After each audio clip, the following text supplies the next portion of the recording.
Welcome to Bobby Owsinski's Inner Circle. I'm Bobby Owsinski, and this is a show all about music, music production, and the music business. My guest this week is mastering engineer Michael Romanowski. First of all, the major labels, actually most labels, have a dilemma, and it's about their back catalog.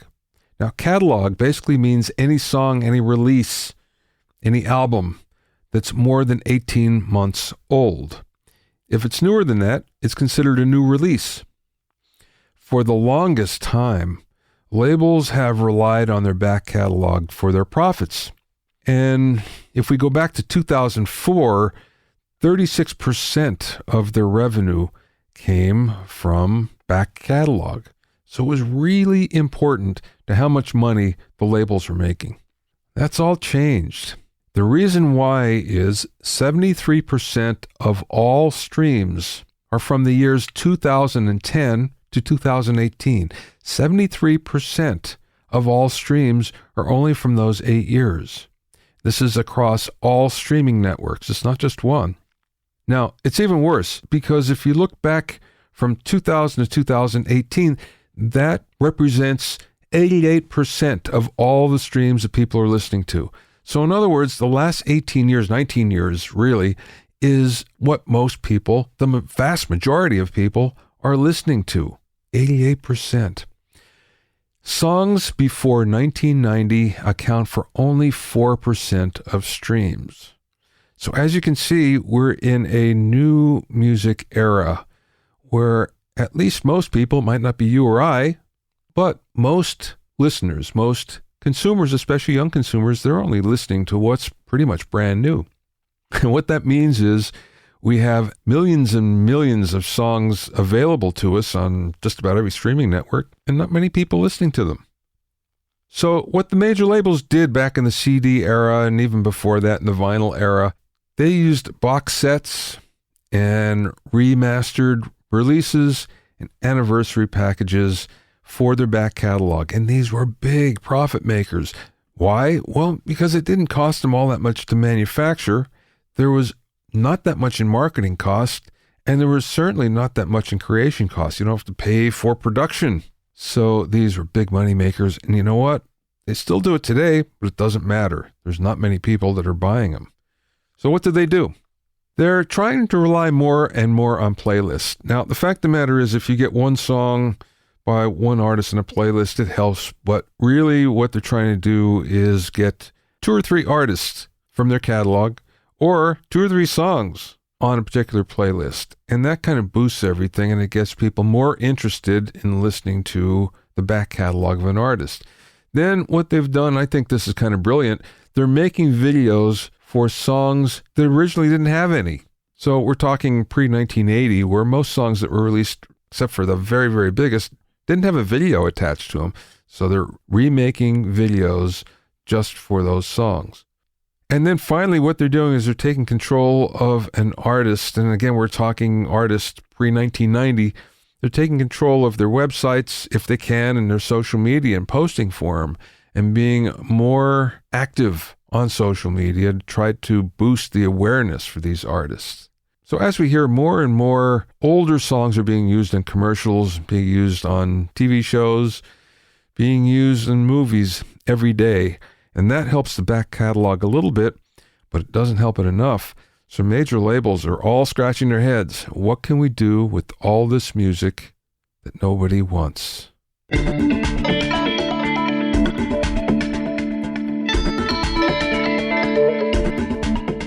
If you have any questions or comments, you can send them to questions@bobbyoinnercircle.com.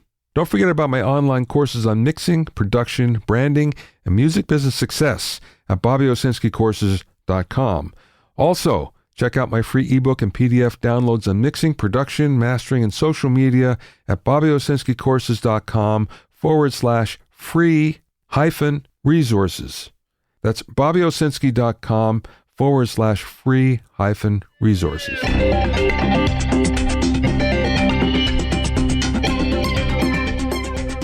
Now, the AES show just finished up in New York. I didn't go, but I have lots of spies on the ground there, and they were telling me about some new things that came out. Tons and tons of new audio products. I'm only going to go over the ones I thought were kind of interesting. The first one is the Roswell Pro Audio Mini K87. So this is a very small version of a microphone they came out with a couple years ago. It's cardioid only, and it's supposed to be neutral sounding. So instead of sounding like a particular microphone, especially an old one, vintage one, this is supposed to sound fairly neutral. And that's a new approach. It's only $399. So that's a great price for a condenser microphone. Universal Audio was not at AES. That being said, there were some rumors, and from what I understand, there were some new products that went up on a website somewhere that showed a brand new Apollo X4, and this has 4 microphone inputs. So that's kind of interesting. Also, it looks like the Apollo series in general will all now be connected via Thunderbolt 3. So now I think there's an Apollo for every flavor of computer port that you might have. Here's something else I thought was really interesting. It's by a company called Louder Than Liftoff. It's the Chroma Plus. Now this is a stereo or dual mono preamp, but it also has some very interesting wide EQ that has dual character, and you can get either A or N, A for American and N for British, or Neve. They can't say Neve, but that's really what it is. And then it has this other thing where you can cascade channels so you can get both EQs from each channel to work as one.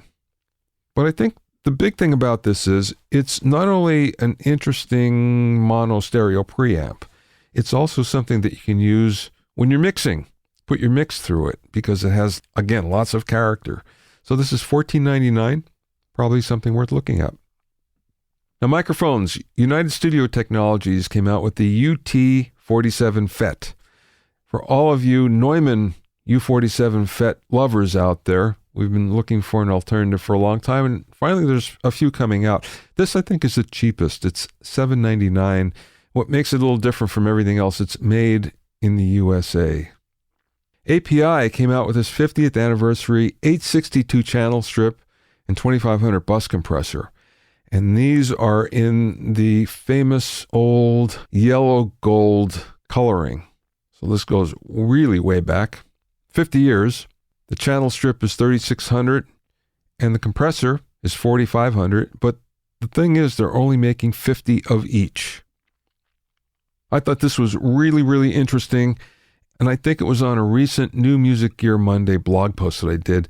It's the Apogee Clear Mountains Domain. It's an effects plugin that Bob Clearmountain uses. Actually, he's duplicated his signal chain in the digital domain. And what he said is he couldn't get it from any other plugins, no matter what combination he used. So he decided to come up with his own. And what this basically is delay and convolution reverb, and there's a number of convolution reverbs involved here.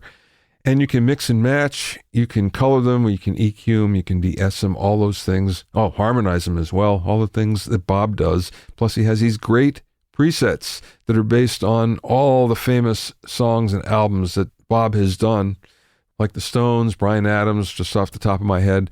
It's $349. A lot for a plugin, but you know what? You get, I think, 3 convolution reverbs, so it's actually not that expensive. This is interesting. The Beyer DT770 headphones are a favorite of just about everybody because they're comfortable and they sound good. They're about $150, and I think you can get them for $139 on Amazon. But Behringer came out with the clone that they call the DT770s. They're only $35. Don't know what they sound like, but they sure look the same. Might be worth checking out for the money. And finally, Tannoy monitors. I loved and used Tannoys for years and years, and the Tannoy Goals is something that everyone tries to find because they're like hen's teeth, but some of the best sounding monitors ever. Well, Tannoy has come out with a new version of the Gold Monitor series. Again, they're dual concentric. In this case, they're biamped. There's 3 different ones. There's an 8-inch, a 6.5-inch, and a 5-inch. The thing is, they're really cheap. It's $385 each retail for the Gold 8, $315 each retail for the Gold 7, and $250 each for the Gold 5. So I don't know what you can expect from monitors that are that inexpensive, to be honest with you, but the Tannoy Gold monitor is something that we always wanted. Anyway, there's plenty more products that have come out. I'll report on them as I find them, but these are some that might be worth taking a look at. My guest today is Michael Romanowski, who's a Grammy-nominated mastering engineer and is also the owner and chief mastering engineer at San Francisco's Coast Mastering. He's also the co-owner and founder of the analog tape label, The Tape Project, and he's a trustee of the Recording Academy San Francisco chapter. Michael has also worked with a long list of clients that includes America, Third Eye Blind, G-Love, Trained, Pentatonix, among many, many others. He's also become one of the first mastering engineers to work in the immersive audio world with projects for Media Hyperium Sound and Kenny Wayne Shepard. During the interview, we spoke about making the transition from engineering to mastering, the difference between polishing a mix and real mastering, the quest for dynamic range, working in immersive audio, and much more. I spoke with Michael via Skype from his studio in the San Francisco Bay Area. Tell me how you got in the business. Well, I started in the music business. I started as many people do, as a player. I was playing music. I was in bands.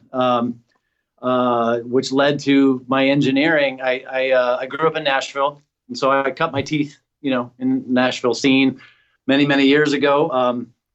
Certainly before what it is right now. But I went to college. I was playing other instruments when I was in high school, and I was in the marching band. I played trombone, played clarinet for a few years before that, and then I played violin. It was the first instrument I ever played, and got into it as a player side when I went to college, and this was in Bowling Green, Kentucky, about an hour and 20 minutes or so north of Nashville.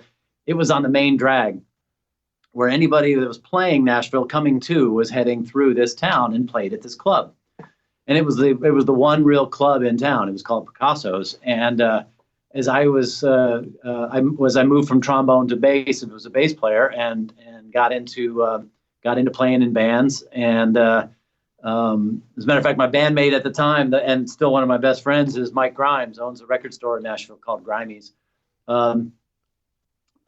We started playing at this club, and I remember the first time I walked in, and there was somebody sitting in the back with this, console and this thing, and I was like, "What is this? Who is that? And what are they doing? Like, this is like, what is that? Like?" And they were, and I was like, "You mean they are responsible for how we sound? We are not necessarily so responsible. They have something to do with it." And immediately I went, "All right, I got to find out what this is." And I went over, and to make a long story short, I started talking to the house sound man, and then kind of got a vibe for, what he was doing and what was happening. And I kept bugging him, and I'd go on there nights that was a place to go hang. And so I would just go down, and I'd go, almost every night and hang out down there. And I would say, "Hey, what are you doing? And what's this? And what's that?" He, as time grew on, he finally said, "I'm going to take a little break. You run it for a little bit." And then, "Hey, I'm going to take the night off. You run it for a little bit." And then finally, "I quit. You're now the new house sound man." I'm like, "Okay, cool." And it was really good. It was a good experience. As I was in bands doing that, I was also playing in bands that started getting into recording, and I was realizing there was a similarity in the recording versus the live, at least as far as console and some of the maybe the mindset things go. And so it really fascinated me, and I got really into engineering through the manipulation of sound and understanding how to balance and what to put together.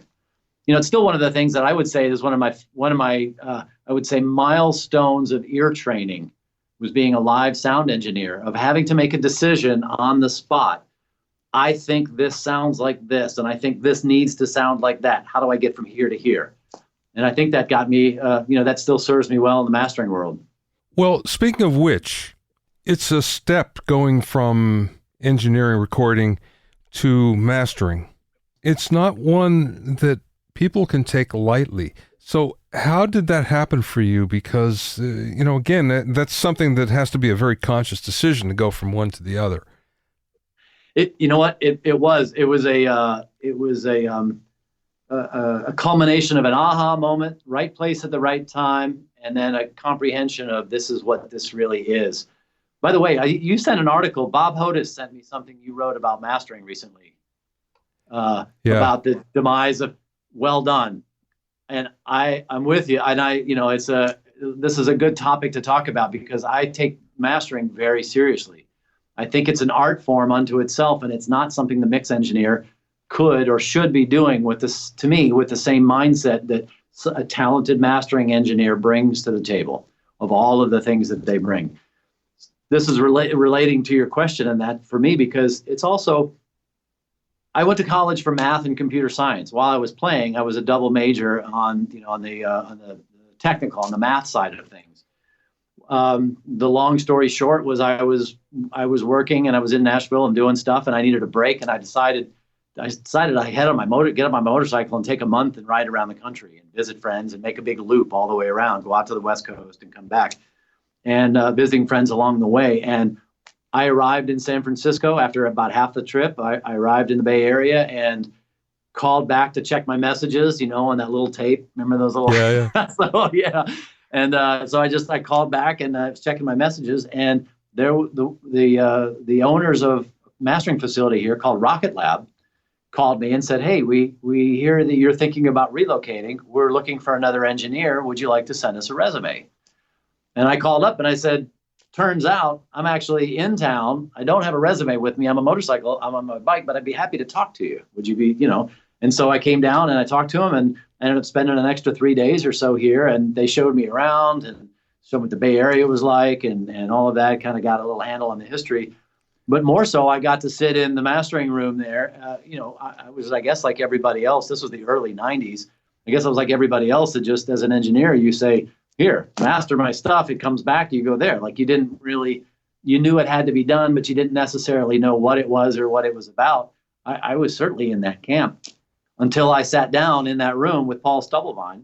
And we sat there and talked about stuff and showed me things. And it was just getting into like the first workstations were really coming into the mastering world. I mean, we were still using 1630s, and there were still some F1s that had to be done, and still dealing with some of the very early stuff, as well as the tape machines, which I knew a little bit about, and certainly cutting lacquers and stuff like that. But when I realized kind of what the connection was between that mastering was that bridge between the art and the science of making records, the big picture thinking about how does the music present itself. Not necessarily what is it, but how is it? How do people listen to it? What's coming across to them? What's the, dynamics or EQ or levels or any of those kinds of things? How does this collection of songs become a body of work? And how does it feel like that? And on top of it, then there was the technical side of delivery, making sure that everything was clocked correctly, the cabling was all correct, that the manufacturer had the master that they needed correctly, that didn't have, too many errors on the again, the 1630 tape, or, CDs were just becoming burnable at the time. There was, or actually we were just before that, but that marriage of the art and the technology, when I walked in, I went, I have this math computer science background, and I have this art passion and this listening ability. This is really right at the apex of my interests. And it really piqued me. And I really thought, well, this is something I can do. I want to do this. They offered me a job. I said, give me a couple weeks to get back on my bike. I get back to Nashville. I got back. I called them, and I think about a month later, I was here. And there it goes. I actually had planned to go back to Nashville. Denny Purcell was a family friend, and Denny had said, like, hey, do you want to be, let's talk about this at some point. And so I was planning on going back. I just expected to spend like 2 years here in the Bay Area. And 25 years later, I'm still here, doing my thing. Well, I have a question for you. So then you get into mastering. How long did it take you before you felt that you were good? That's an excellent question. Well, on an honest level, I'm still learning things every day because of how records get made and how they change, how the production changes, how the sonics change, how the delivery changed, how the consumers listen to them have changed. So I'm still learning. I still listen to a lot. I feel like one of the best things I can do is listen to as many things as I can, just to get that understanding and keep that opinion strong. Like to me, one of the things about mastering is having an opinion and being able to then go like I said, from point A to point B. And every client is different. So I'm still learning something. One client, like I might be doing something for a jazz record and they want to really push it and make it loud. And I might be doing a rock record where they're going, can you make this kind of duller, warmer, rounder, dynamic, so dealing with people and artists is always interesting to be able to work on the dialogue. It's an opportunity to be able to start to have a conversation with folks about how they try to understand how they're perceiving not only what they're trying to accomplish, but kind of who they are. And it's my job to try to understand how to help present them in their best way forward, not my sound, more of them, like their sound. And so I would say that's a constant learning experience. I will say that it sort of more of a direct answer to your question is it probably took me, I guess I would say like 5 or 6 or 8 years, maybe. Like I was still, but it to really go, okay, here, this, like, all right, that, this is why, this is what, this is how, even bringing a big backlog with me. So I guess I would say that's, engineering background. I guess I would say that's why maybe one of the reasons I feel like mix engineers should not be mastering engineers is it really is an art form that is crafted over time and experience rather than a plug-in or something like that. It's there's an apprenticeship role that really happens. Paul Stubblebine became my mentor and he's my partner in a label that I've got called the Tape Project. I went like this because all my tapes are on the shelf over there. But Paul is still a friend and I still learn stuff from him. Super smart guy and very great listener. I learned a lot of listening skills from Paul, what to pay attention to and how to pay attention. And I think that that's something you don't stop learning. But I will say that it took me a lot of years to get past the sort of apprentice into the I got this role. It's funny, though. I was just talking to actually a number of audio educators recently. And one of the things they told me was, and I could see this happening when I'm speaking to young engineers as well, especially ones that are working on hit projects, that the way recording and mixing and mastering is done these days is completely different than the way it was done in the past, where you're mixing as you go along. You're writing, you're mixing, and you're finishing. I wouldn't call it mastering, but finishing all at the same time. So what's expected by the newer artists is, okay, it's finished, ready to go. So that whole approach is way different. I would imagine you must get some of that then to polish. There are, and it's a difficult conversation to have with folks sometimes because they, I actually had this last night, the Recording Academy chapter here. I'm a trustee. We had an event and the event took place and there was at a venue. And so there was a sound man and I was talking to him and while we were talking about stuff, setting something up, he was playing some music. And I said, this is interesting. What is this? And he goes, oh, this is something I just mixed and mastered myself to be able to play back. He did the quote thing. And I get that from a lot of folks that say, well, I faux mastered, or I sort of mastered this, or I sort of did that. And we got into that discussion that for the most part, that kind of processing really is finishing the mix. It's not mastering. And I'm a little, I would say, protective of the title of what mastering really is, because I think it's something to be earned. It's a perspective to have. And when I guess I could get even more philosophical about this, but when people are just putting stuff on the master bus of a song and saying, here it is, and now it's done, and here we go, that's finishing the mix. But the question is it really finishing it in the right way? If you're trying to, and more times than not, I think what they're attempting to do is make the loudness of their mix comparable to something that their client is going to listen to and say, yes, this mix sounds good because it's close to this record that I already know. The unfortunate part about that is that's exactly backwards to me, is that, you have a reference point. You're trying to look at a mix. I can do this on video. Right. You can do this on you've got a mix that's here and something that they're comparing it to. Instead of trying to get this up to this, the better way is to turn this down. Because when you're evaluating the mix, you're listening for balance, tonality, placement, instruments and how do they step on each other's toes sonically, all those kinds of things. When you do something to it for a volume's sake, you're not actually, this isn't what the mix sounds like. So you're not actually having a good reference as to what the mix might be. You're having a supposition of what it might be if you did something to it, but that might not be the best thing to do to it. You know, in the overall, that might be like, let's say somebody's trying to get, you know, an extreme example. You've got a song and you want it to sound like a Metallica, like Death Magnetic or something. You're trying to get to this.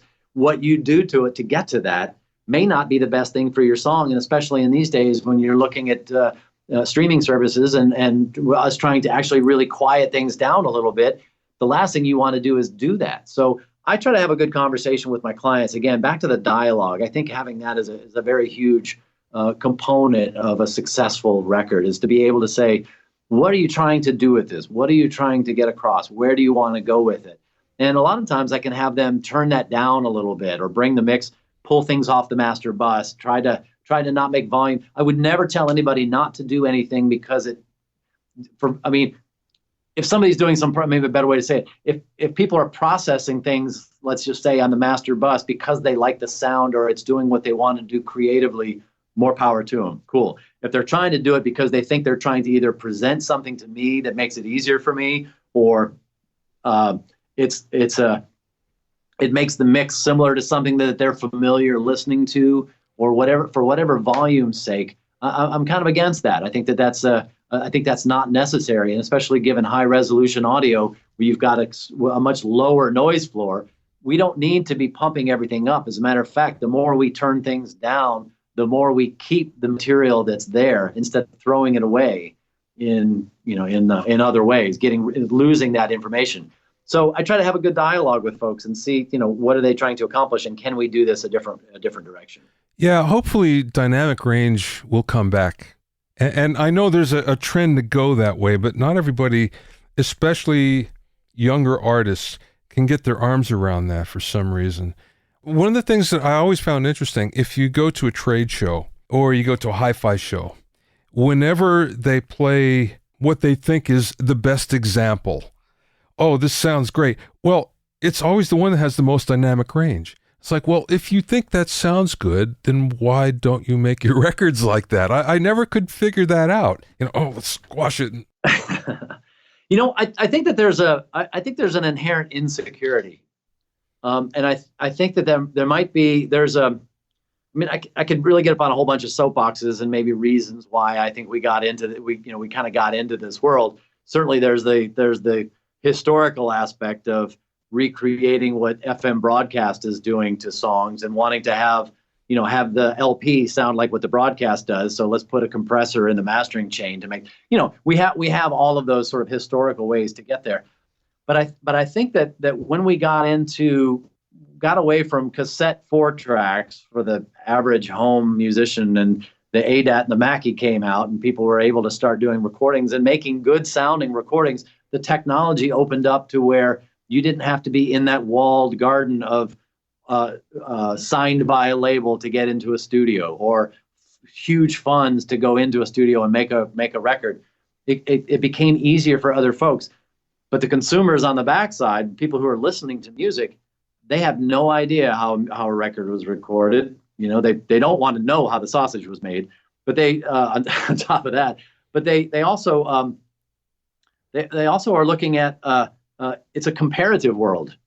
They don't know that you spent $5 and a cassette or an ADAT tape to make an 8-track thing that sounded really good, and Peter Gabriel went off and spent $1 million in 2 years to make this record. All they know is that they're side by side at Tower Records in the bin, and to be considered competitive, which is an awful word in an artistic field, to be competitive, they had to be at least as loud. And so to me, that we kind of got down that path of how do you compete when you can't do it on other levels? One thing you can do is to do that. And it got people sort of slowly creeping up, and it got to be the impressiveness of the immediate satisfaction of something being loud and in your face, but realizing that the dynamic range is what drew you in and keeps you there, rather than bullhorns you and shouts and pulls you back. And now you turn the volume down on your stereo because it's fatiguing to you. Now that it's fatiguing to you, you turn it down, it's now background music. Now that it's background music, people aren't listening to albums, they're listening to singles. So now the single has to be more impressive. So people are, so then it got into this war of just pushing and pushing. And I'm with you. I'd love to see us get back into dynamics. I'd like to actually use the knob on my stereo for playback to turn it up past 10%. I'd like to actually turn it up and and get past the harmonic noise of my amp and get into this, the sweet spot of its headroom. Like we do that with analog consoles. I want to do that with my stereo. Yeah. Or what I'm listening to. So yeah. What I'm finding is there's a lot of confusion about levels. Yeah. And especially since now there are some monitoring software plugins that have come out that allow you to listen to what it's going to sound like on Spotify or Apple Music or whatever the case. For some reason, there are some mixers that think, I have to mix to that now. I have to deliver -12, -14, -16. Do you see that happening? I'm talking about LUFS, actually. Yeah. I do see there are some folks that will come in to me that I have had some clients that will unfortunately rely on the numbers more so than the sound.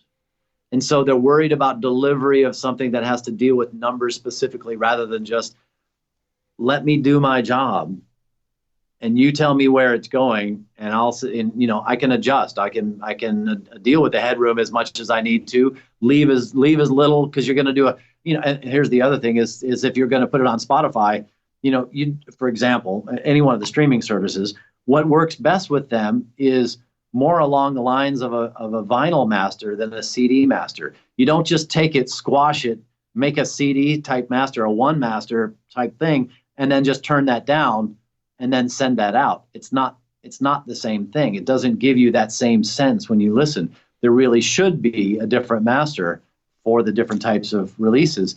But I see folks that are relying on the numbers as a, sort of a holy grail. It needs to be these numbers. And, I applaud the fact that they're paying attention. I think that's fantastic. But it's really, what do they do to get to those numbers? Not just necessarily what are they and the fact that they're down a little bit from zero or they're, this many LUFS. Does that answer your question? Yeah. I'm sure you saw that Amazon Music launched their high-res tier yesterday. How do you think that's going to affect what you do?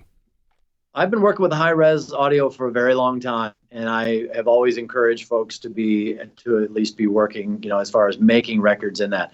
And I will say that it's more rare these days that I get a 44 anything file. It's generally at least 48, or most of the work I do is around 96. And then there's it's definitely the bell curve. There's up at 192 for some folks, and there's the occasional DSD. But for the most part, I would say that people are working in high resolution, and I think that affords them an ability. I think, look, you always want to put your best foot forward, and anything you can do to pull the listener in to actually pay attention to what you're saying or what you're playing or whatever emotion or story you're trying to get across, the better. And I think high resolution plays a huge part in that. However, I would also, try to caution folks on, because like one of the greatest benefits of high resolution audio is not, or misnomers anyways. People think that there's more information in there. Well, in a sense, there's more information in there, but the biggest, to me, gain is the lowering of the noise floor, which means with the noise floor being lower, now I can hear into it more, because the very low level resolution, ambient cues, or overtones of instruments, things that we can now keep that help define the soundscape, whether it's something very natural or something manufactured, we can keep that information at its lowest level and have the best sort of insight into it, because it's now above the noise floor. Maybe very low level resolution, but it's something that is now up in the sonic where we can hear it's not masked by something else. So, Amazon doing that and people accepting high res. I've been an HD Tracks fan for a long time, or Blue Coast Audio, or there's a lot of places that are dealing with high res audio, and I applaud them for sticking with it and being able to do that. To see somebody like Amazon take that on, even more so, fantastic. I'd love to see Apple do it. I'm shocked they haven't. Yeah. We've been delivering 2496 files to Apple for a long time. Yeah. My thought is that they're just stockpiling them until they can handle the bandwidth to deal with, as their servers and all. I think that's fantastic that they do it. And I hope that it helps musicians realize what they gain from that. Not just bragging rights that it's high res, but actually utilizing those samples and those bits to help give them more of themselves within the art. See, I feel it's something like HDTV, where when that came out, there were a lot of consumers that said, why do I need that? I'm happy with what I have, until they saw it. And then it was like, oh, yeah, okay, I can't go back now. And I'm sort of thinking that's going to happen as well when someone is exposed to high-res audio in a good playback environment, even if it's headphones, and go, oh, yeah, okay, now I get it. Now nothing else sounds as good to me. I mean, the downside, of course, is the bandwidth. So you have to have a plan, a data plan that will work. So that's the downside. Well, and then you can do something like Amazon, for example, download it when you're on a Wi-Fi network and then cache it, so you've got it on your device if you're walking around, so you don't have to deal with the charges of the, cellular or something like that. Yeah. Neil Young was, I thought that was his attempt at the Pono was a great idea. It wasn't anything revolutionary. It was just he was really trying to be an advocate from a music side, saying, look, high resolution audio matters, and this is why. And there aren't enough options. So, by the way, also here's this little box that'll do it. And I thought that was fantastic. Sony has their high res players, and lots of folks have the Stella and Kern, and all these high res players to be able to get that stuff out there. But I'm with you. I find that when you can demonstrate to people the differences, what that is. We've done a great job. It's something you mentioned. We've done a great job as an industry. Well, let me rephrase that. The video industry has done a great job educating the people who buy their products about what plasma versus LED versus nits versus refresh rate and frame. They've educated people about all of that. We stopped that. We're not doing that in the audio world, and I think we could be better about that, to really let people know, if you are a fan of music, it takes a couple of things. It takes a conscious effort on the creation, and it takes a conscious effort on the enjoyment of it. But I think we can do both. We're pushing really hard on trying to advance the capabilities of being able to get high-res audio and try to do so in a very musical, pleasing way. We also have to work hard to let the consumers know that, and demonstrate to them what the differences are. You can talk about, this great restaurant all day long until you go and sit down, you have a bite, and you go, well, crap, this is why this is really good, because it's really good. Yeah. Yeah. Speaking of advancements in audio, let's talk about immersive audio, because you just finished the Kenny Wayne Shepard project in immersive. I've heard it multiple times, and I see it as the future of audio, depending on some variables, but I think maybe we can get past those. But tell me about your experience. And I realize you made the jump into it. It's a commitment, especially on a mastering side, to go and jump into it like that.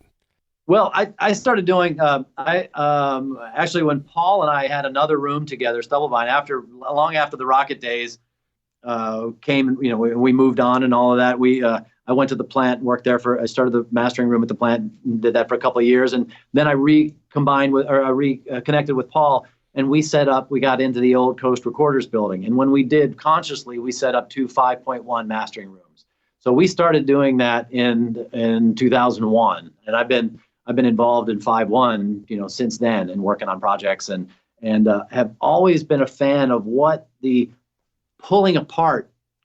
That's not a good way to say it, because I have a theory I'd like to share, or something, or let's say an observation I will share with you in a minute. But the idea of the engagement, I think of music as something that should be actively listened to, not passively listened to.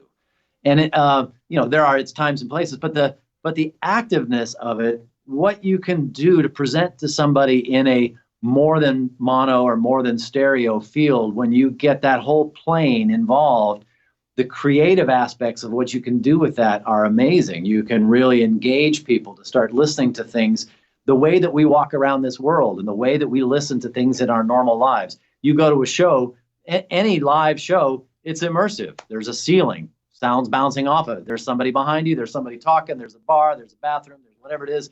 Like, you have all of these sounds that are brought into it. Now, you probably don't want to capture all those for a record, but that would be interesting too. So getting into immersive was getting into the height channel aspect of it. For me, a logical step, and it's something I really enjoy. I really want to encourage people. I try to do as many listening sessions as I can. I try to do as many experiential things to try to turn people onto it, especially people making records, so that they're thinking creatively ahead for the next thing that they're going to be making. And when they're working on their next record, to think about, well, what if the piano was over here? Or what if the tambourine was not, over, but it was up above you? Or what if, what if? Like, what are the possibilities? And I think that opens up a huge world of expression to get people engaged in listening. Your question or your thought about how are people going to be listening to it and all that certainly plays into, what can you do and where's this going to go? And, this is essentially sort of third time around in the surround world, the original quad in the 70s. And, then we had the DVD-A, SACD wars of the 90s and then, or early 2000s. And then now, and the car was actually supposed to be the savior of playback for immersive audio or for surround sound, which I thought was really, interesting because nobody's in a good spot. Yeah. Road noise, wind noise, like you're cutting down all of the benefits of it. But when it started to become actually practical and it looked like people were actually engaging in this, and maybe it was the home theater movement. People started putting home theaters in and putting in sound systems that could handle it. Maybe it was the gaming in the same kind of way, the gaming world where people were doing surround and sort of in that side of the world, that more people had some access to listening to it. And the more people had access to listening to it, the experiential side of it, the more they were like, well, this is interesting. I want to get involved.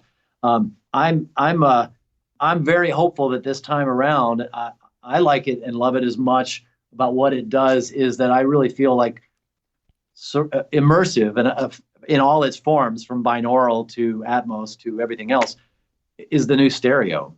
And we should be checking our mixes on on stereo, like we check stereo mixes on mono now. I have an experience for you I'll share about the fold down stuff. Maybe we can talk about that in a minute. I don't know if that's on your question. Sure. But that's a big issue, and I think that there's some inherent problems there we haven't solved yet. But getting people into that ability to be able to hear that and experience it, and then those aha moments of creativity. I'm a fan, so I want to help encourage people to be creative and that active listening. So that's propelled my path. Speaking of fold down, I've spoken to a number of mixers that are actively doing this that said, "Oh, I didn't have a problem. I thought it did it pretty well." Did you have a different experience? Yeah, if I can be blunt, fold down sucks. Like it doesn't. So here's I guess some fold down isn't as bad as others. Taking a 714 and making a 5-1 out of it can be done fairly easily and effectively and all. It's the creating of the stereo mix, to me, that is the problem. And I will relay back to the mono conversation. When Giles Martin redid Sgt. Pepper, question on everybody's mind: which one's better? Which one do you like? Which one, like, what is it? Everybody's like, well, the new one is this and the old one is that. So I said, let's do a listing event. So we had an AES local chapter AES event here where we brought in every version of Sgt. Pepper we could find: original mono, stereo, LP, CD, remastered, remixed, surround. We did the whole thing, and we spent an entire day listening to every single version. And I'll go back to my favorite of all of those was the original mono version. And I actually had several good conversations with Jeff Emmerich about this. One of the things that impresses me most about why that mono version does it for me is the craft of engineering and the care it took to get all of those instruments to come out. I can do this on the video for you. Come out of one speaker like this, and not stepping on each other's toes, not creating sonic bulbous anomalies or weird things. Everything has its place and fits in nicely, and you can hear it and it works. In that world, like, that's a craft. To be able to get that to fit in there like that. When we move to stereo, we have a little bit more wiggle room to be able to try to expand out. We don't necessarily have to pay attention to, other than an LP master and out of phase, low frequency and blah, blah, blah, but that kind of stuff. But, we don't have to necessarily make sure that guitar on the right-hand side and that guitar on the left-hand side aren't sonically stepping on each other's toes. They're coming out of different speakers. And so you're giving space and time a little variance into being able to, sort of separate the two without making it feel clouded or muddy. Get into a surround aspect, and then even add the height speakers, you've got so much more opportunity that you have to occupy that space. So the sounds become bigger or become more expansive, or maybe have more ambient sounds like delays or reverbs or things to fill in that space. This guitar is happening here, its reverb is happening back here. There's, we're up here to down, and all of this, you have all of these capabilities. That's great. And I love the aspect about that. What I've bumped my head into every single time is trying to do a fold down. This big sphere doesn't fold down into this dot. It just doesn't. You can't cram all of that into one space and think that a fold down is going to make that a good mix. And if I'm thinking about, there's a record I'm just finishing up right now, a band called The Devil in California, and I'm recording, producing, mixing. Great guys, great band. We started this with it as an experiment to look at doing this as an immersive record first. Do a 714 and say, here's what this is. Now let's, and then everything is built around this. And then we'll just derive the fold downs down to end it up on a, multi-format Blu-ray, for example. I followed along that path, and by the time I got to the stereo fold down of it, I realized that, I had made a tactical error in that I should have started with the stereo first. I really, really, really wanted to make sure that the immersive was the focal point. This is what we were doing. Let's push the boundaries. Let's make this big. Let's do this whole thing. And I got to the stereo part of it, and it didn't work. I had to stop, and we pulled the release date. I had to remix the stereo version of it and start all over again, because all those things didn't fit into these two channels. They stepped on each other's toes. It got muddy. It got weird. It's funny you should mention that, because again, the engineers I have talked to about it have said, "Oh, hardly use any EQ, hardly use any compression. Don't need to, because everything is spread out and you can hear it." And that was my thought exactly. Well, when it folds down, there's a big problem there, because all the things that you normally do in stereo or, going way back in mono was try to separate everything through the use of processing. So if you're not using that, how does it work when it actually folds down? So I think you're right. It was like, well, why don't you just do the stereo first? In the case of the engineers I was talking to, the stereo already exists because they were doing legacy product. Yes. I have a yellow flag about that. I mean, I can say that there's a caution indicator for me for that. I'm a little concerned about the sort of rush to glut the market with legacy immersive audio for the sake of having a glut of immersive audio available for people. It's a chicken and egg. They're not going to buy into it unless they have the content. But if they don't have if you don't have the content, then people are going to buy into it. So does it make sense to actually do it? I'm concerned about people putting a lot of stuff out there, doing sort of just because you can pull it apart doesn't mean it actually sounds good pulled apart. But what they have to consider is that when people are listening, they may have their stereo set or their playback system to listen to that in some, in a default fold down mode within the device itself, and folding down that multi-channel mix to be able to try to create a stereo mix out of it for playback if it's in a different situation. And if they're not paying attention, just like in stereo world, we have to make sure that we're looking at mono compatibility still works. That's still a thing that we have to pay attention to. I think that they need to be making sure that what they're doing on this pull out of stuff to be able to create these immersive from this legacy stuff is still very much pay attention to how it folds down. If they're not changing things too much, if they're pulling, it's just, like I said, it's not quite a red flag. It's just something to be paying attention to. I believe strongly enough in this format. I want to make sure it has its best shot. And I think a whole lot of not great records out there that people might listen to could possibly muddy the waters and make people go, I heard it. It's not that great. I want it to be super impressive, but you also have to think about how people are going to be listening and pay attention to what potential scenarios there are for, screw ups on the consumer side and, what those ramifications might be. Do you know about the upcoming Universal Dolby streaming project?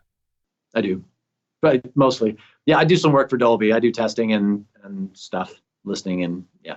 I've been told that there's a lot of consumer electronic manufacturers that are signed on to this. And what they told me down at Capitol is every other day they have another one coming in and testing their stuff. And a lot of them going back to the drawing board. The whole idea being, I'm sure you know this already, Bluetooth, get rid of the cabling and a lot of upfiring, so supposedly the placement isn't as critical as it was before. And that will be the answer to the problems that we had with 5.1 in the home. Yeah. Yet to be seen. Yeah, and then there's sound bars that are also bouncing things off the ceiling and off the back and trying to create, the question is, what are you feeding it? And what are the algorithms that are getting there? And how is it getting to these? What is Bluetooth doing to the audio?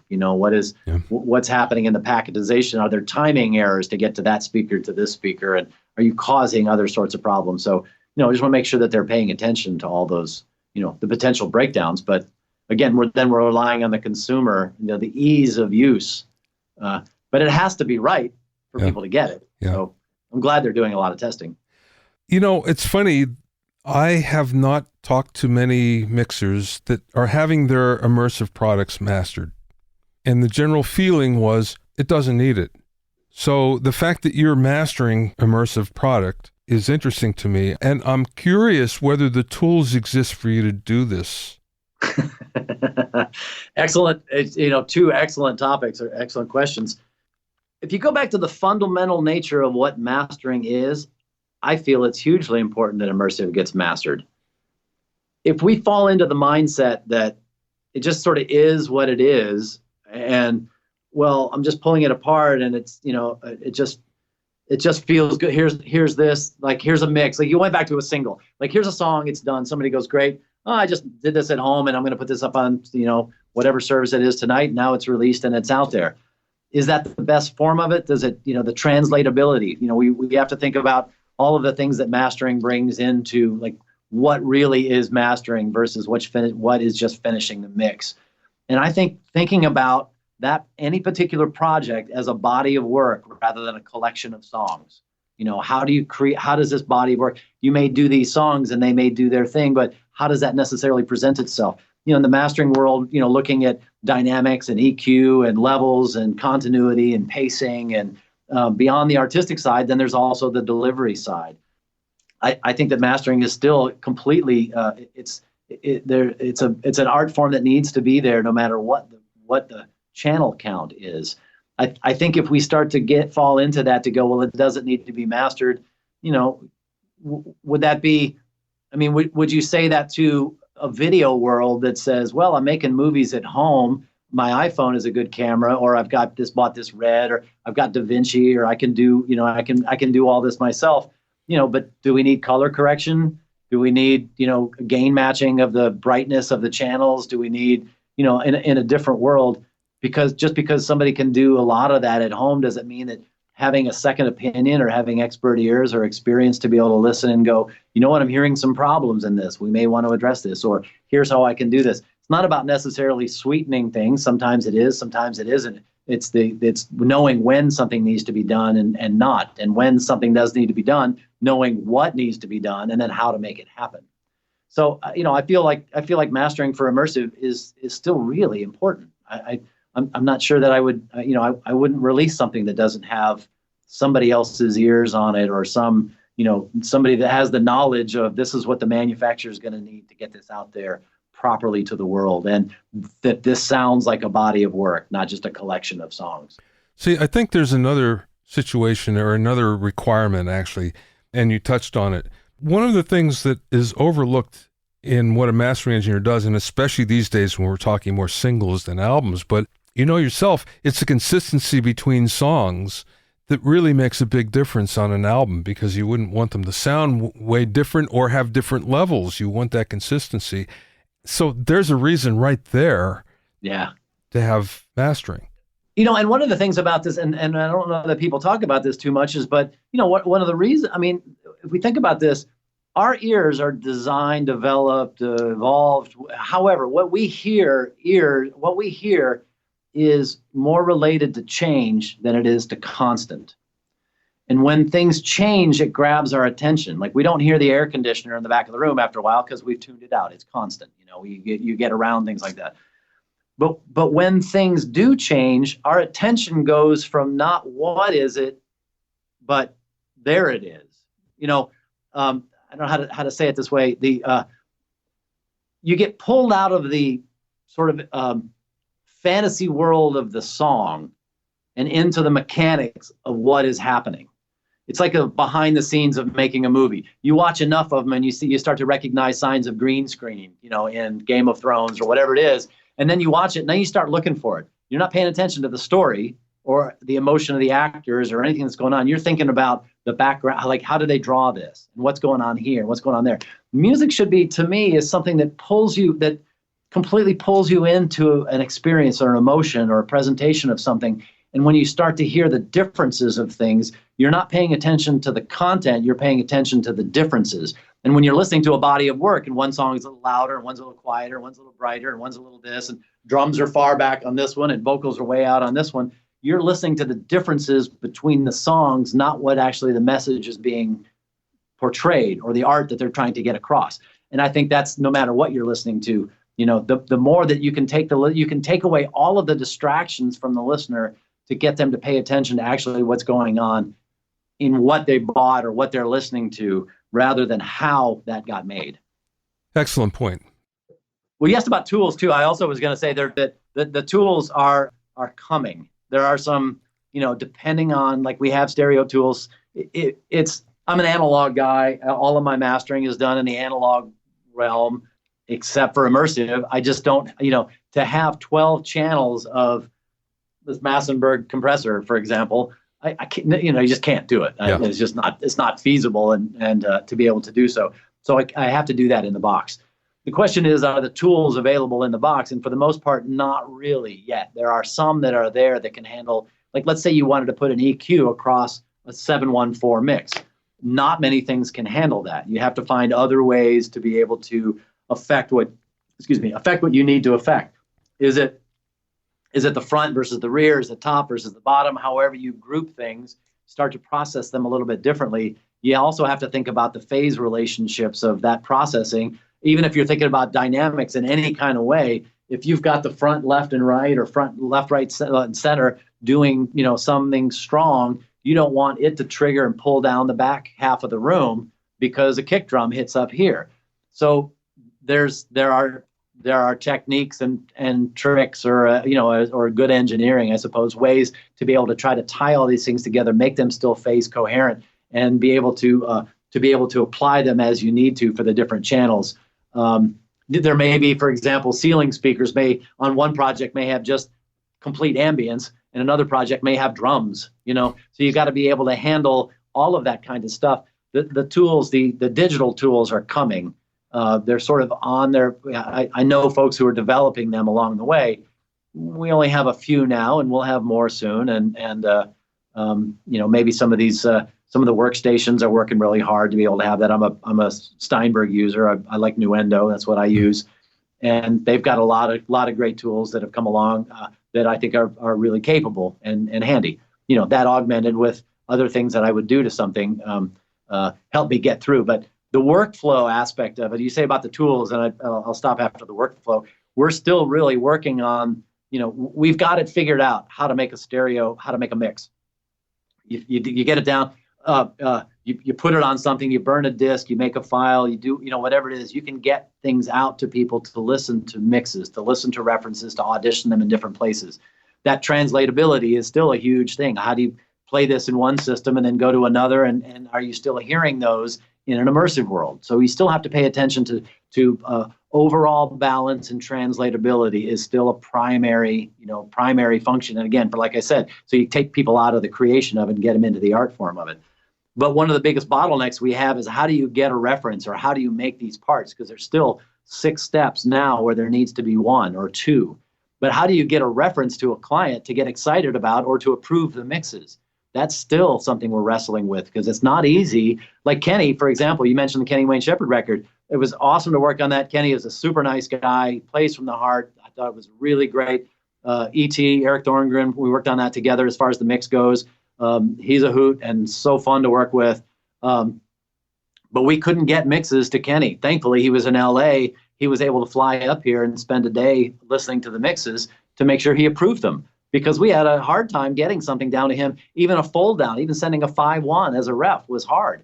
We're going to get into maybe the binaural world where we're sending mixes as a binaural mix. Is that going to be the same thing as listening to speakers? Maybe not. Depends on some of the algorithms and all. But, getting those things to people to be able to approve and listen and understand how their music is being presented is still part of the workflow challenges we have at the moment. Last question, Michael. What's the best piece of business advice that maybe somebody imparted to you or maybe you learned along the way?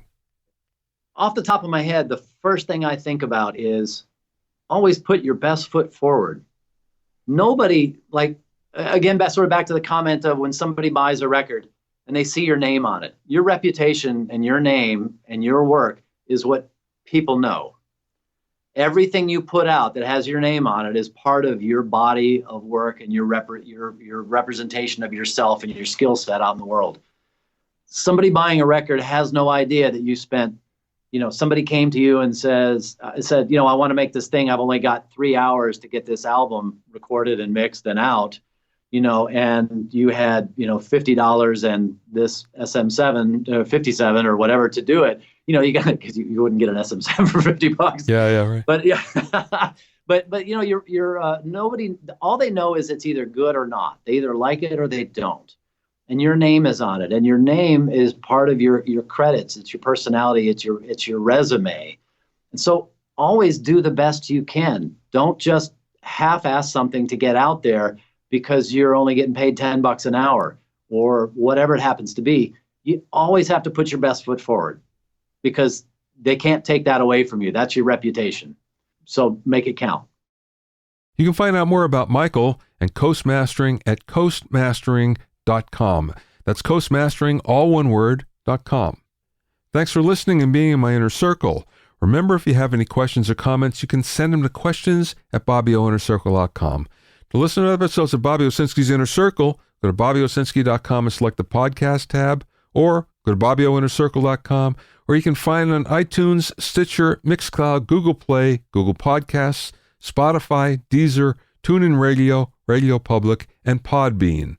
At BobbyOwsinski.com and BobbyOInnerCircle.com, you'll also find a sign-in form for my newsletter and for alerts for new podcasts. This is Bobby Owsinski. I will see you next time.